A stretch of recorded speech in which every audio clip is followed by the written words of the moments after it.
नमोस्तु चर्श्री। लकी जैन हिसार से आपके श्री चरणों में अपनी शंका रख रहे हैं। हे गुरुदेव, मुनियों का तो आचार्य व्रत होता है, लेकिन जब मुनिराज किसी भी खेत में शौच आदि के लिए जाते हैं तो बिना पूछे जाते हैं, किसी के घर में जाते हैं तो प्रवेश कर जाते हैं।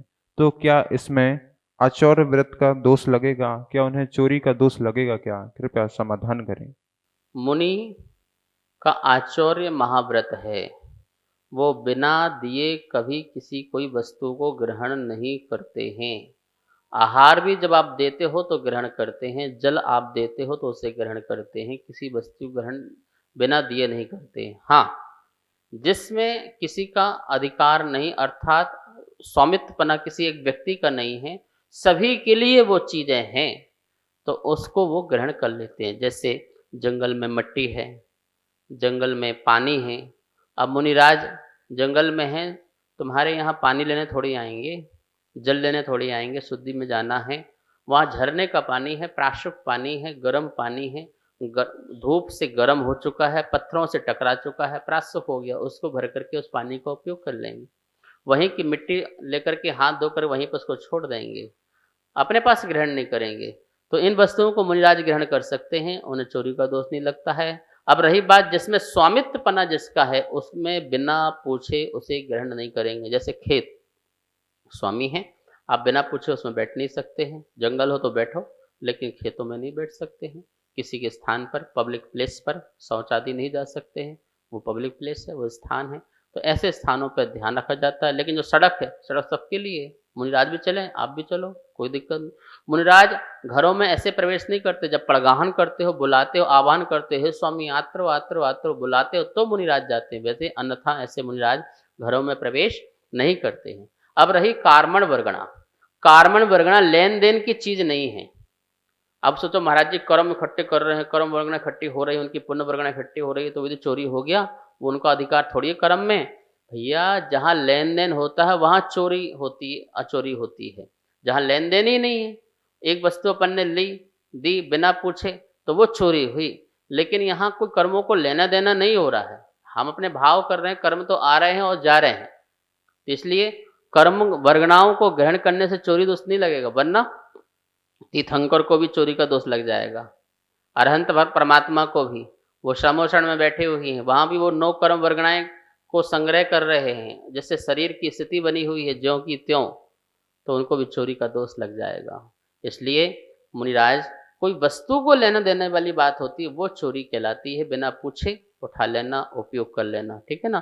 तो मुनिराज जो हैं, चित्त चोर तो हैं, आते हैं आपका चित्त चुरा लेते हैं, अर्थात आपको धर्म मार्ग में लगा लेते हैं, आपके व्यसन दूर कर देते हैं, तो आपका चित्त चुरा लेते हैं, आपको मुनि की याद आती रहती है। लेकिन किसी वस्तु के चोरी करके चोर नहीं बनते हैं। नमोस्तु चर्श्री।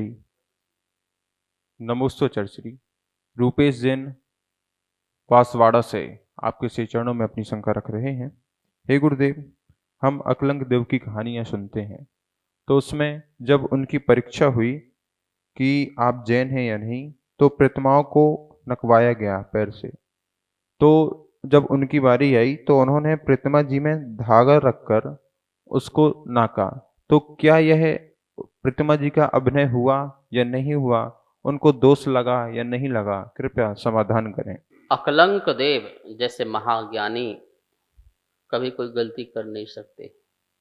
देखो, वो बाल अवस्था में थे। बाल अवस्था में उन्हें अपना धर्म का ज्ञान हो गया था, लेकिन अन्य धर्म का भी ज्ञान करने के लिए, जिससे हम अपने जिन धर्म की पताका फहरा सकें, खंडन मंडन कर सकें। क्योंकि उस समय वाद विवाद के युग थे, वेदशालाएं थी, ज्ञानशालाएं थी, जहां पर जाकर के एक विद्वान दूसरे विद्वान के सामने बैठ करके अपने शास्त्रों जो है संभाषण चलते थे, वाद प्रतिवाद चलते थे, और जो जीतता था उसकी जय जयकार होती थी, राजा उसका धर्म मानता था। अकलंक देव ने यही किया। उसने भी वहां पर जाकर के बुद्ध धर्म को पढ़ा।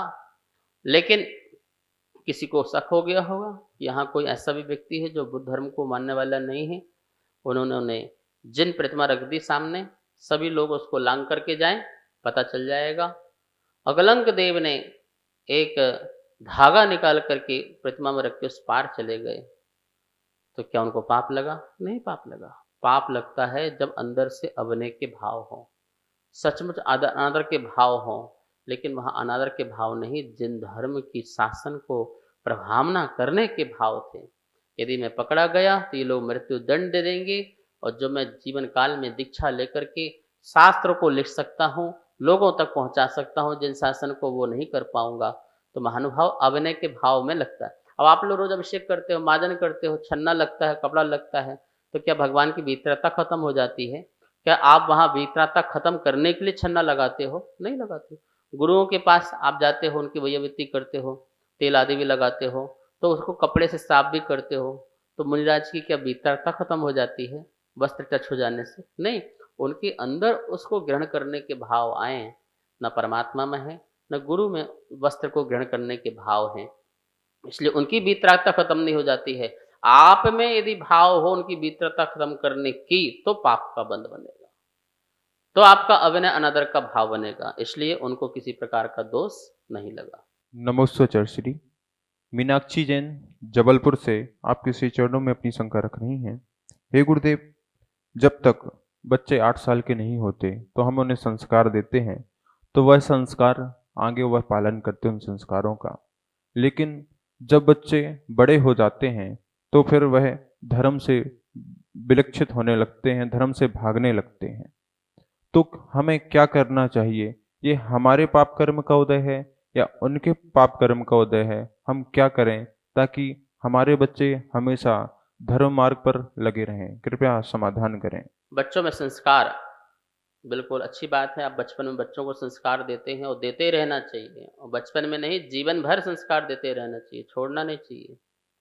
लेकिन संस्कार देते देते भी बच्चे लोग स्कूल जाते हैं, कॉलेज जाते हैं, वहाँ की हवा लगती है, वहाँ के संस्कार लगते हैं, बच्चे धर्म छोड़ देते हैं, मंदिर जाना, गुरु के पास जाना, तो इसमें निश्चित ही बच्चे का पाप कर्म का उदय तो है ही है, माता पिता का भी पाप कर्म का उदय है।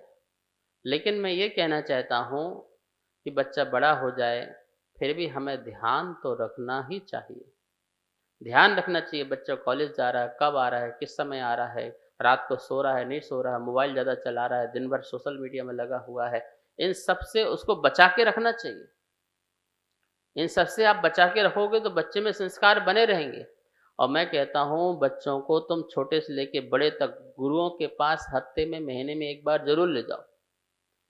वहाँ उसकी जिज्ञासाएं शांत होंगी, प्रश्न भी शांत होंगे, समाधान मिलेगा, मुनिराज से आशीर्वाद मिलेगा, प्रेरणा मिलेगी धर्म की, और वो सदा ही धर्म मार्ग में लगा रहेगा।